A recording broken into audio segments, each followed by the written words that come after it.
তবে এই পর্যন্ত বাংলাদেশ সরকার আমাদের এই যুদ্ধের ব্যাপারে যে সমস্ত বিবৃতি দিয়েছে সে ব্যাপারে আমাদের কিছু কষ্টের জায়গা আছে।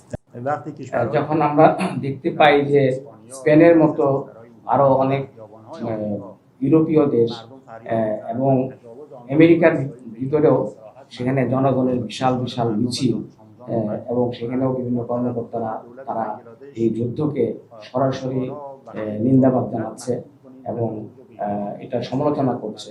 সেই হিসাবে আমরা আশা করি যে বাংলাদেশ এ ব্যাপারে কোনো অস্পষ্ট বিবৃতি না দিয়ে তারাও এ ব্যাপারে একটা সুস্পষ্ট অবস্থান গ্রহণ করবে। আমরা বাংলাদেশকে আমাদের ঘনিষ্ঠ বন্ধু এবং ভাই মনে করি, এই জন্য আমরা চাই যে আমাদের সম্পর্কটা আরো সুন্দর এবং মসৃণ হোক এবং আমরা একে অপরের সাহায্যে আমরা যাতে ভবিষ্যতে এগিয়ে আসতে পারি সেটাই আমাদের প্রত্যাশা।